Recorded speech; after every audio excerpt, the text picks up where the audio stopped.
It followed me from Ash Hollow, and I survived. It began as an afterimage.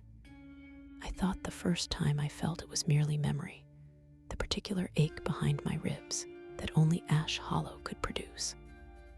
I left that town with a duffel and a promise to myself. Keep moving, don't look back. The morning I caught the ribbon of ash on my sleeve, I laughed at my own superstition and brushed it off. People leave towns all the time. Objects carry dust.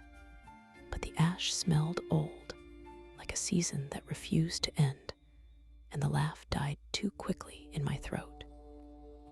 Small things began to rearrange my life.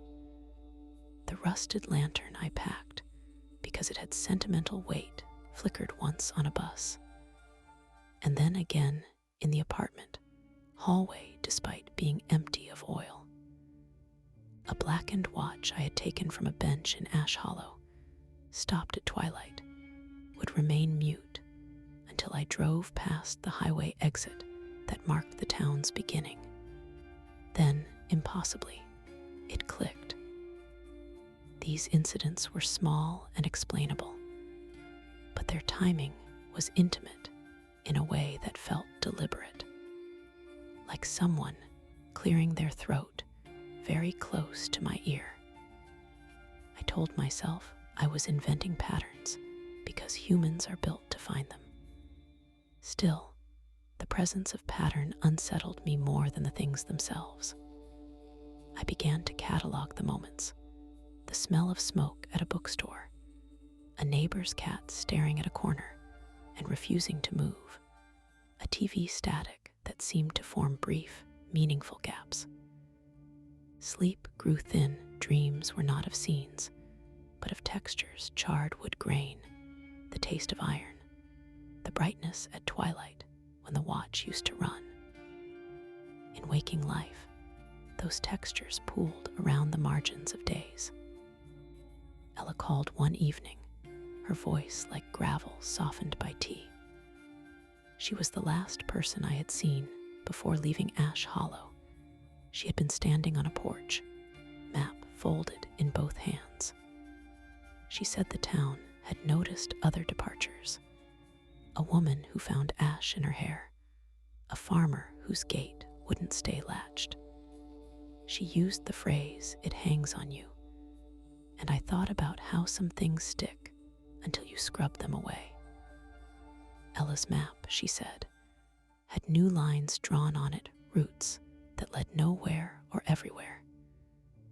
And she refused to let go of that detail. I tried rational counters. Maybe the ash came from a nearby factory, or someone had a habit of burning old letters. Maybe the watch was a coincidence, some warped mechanism. Yet rationality requires distance, and distance is a resource I no longer possessed.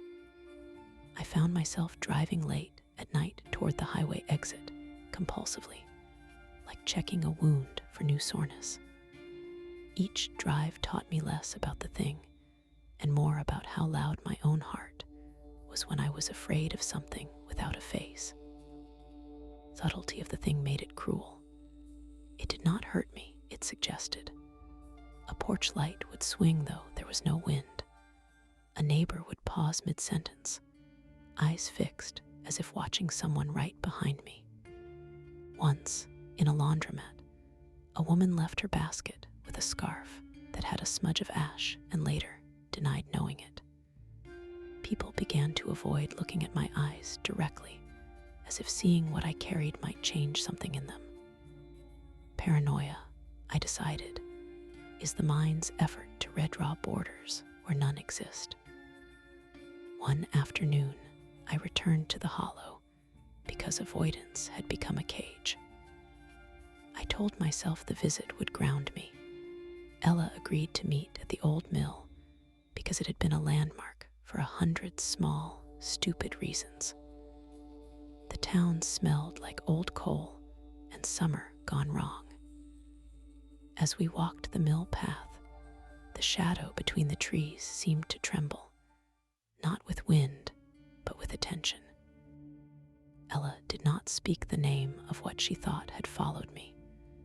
She simply slid the map into my hands and pointed to a place where roads disappeared on the paper entirely.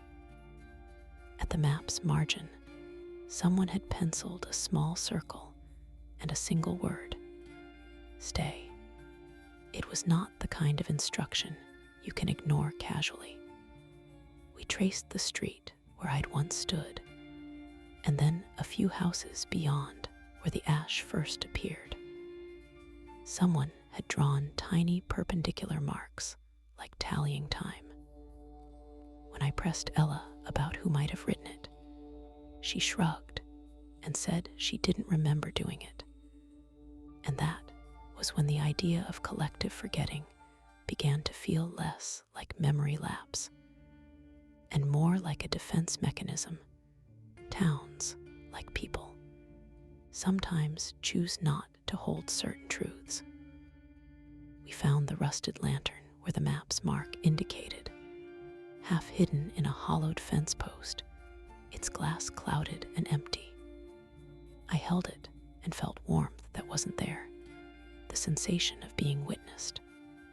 That night, the watch clicked as though it remembered its job. Its hands quivered and then stilled again, stubborn and incomplete. Ella's face, pale and honest, turned to me and asked plainly whether I wanted to try to take it with me forever, or whether there was a way to leave it behind. There was no neat answer. We attempted a small ritual, not because it promised power, but because rituals give language to the unnameable. We walked the edge of town with the lantern between us, reciting trivial childhood rhymes like offerings to an indifferent altar. The lantern did not kindle, the ash ribbon did not burn away. But something shifted. Windows closed more quickly, the hush between porches lengthened, and the watch missed a beat in a way that felt like a warning. When we left that night, the town did not call after us, but the silence that followed had edges sharp enough to draw blood. The final plea of the story is not a cinematic battle, but a decision. I chose movement, other cities, other rooms, new routes home. I learned to leave lights on until they melted into normalcy, to wash my coat repeatedly until the fabric thinned, to sleep with music on until the seams of silence were less threatening. Over time, the assaults became less frequent, the watch more temperamental, the ribbon of ash smaller. The thing's attention dulled like an instrument losing tuning. I survived by making myself unremarkable, by turning into the kind of person who could be passed without notice. Survival, I discovered, is not proof of victory.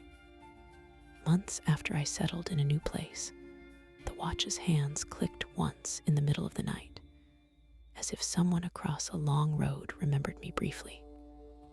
I woke and found no ash on my sleeve, but a faint trail of residue on the collar of the coat I had hung in the hall. It was almost nothing, easier to deny than to accept. But there it was, and I laid the watch and the coat out in the sun, and I spoke aloud to whatever listens. I said, "I am not yours." The words felt inadequate and necessary both. I live now with an attentiveness I did not choose. The thing did not depart angry or satisfied. It retreated with a patience that promises return.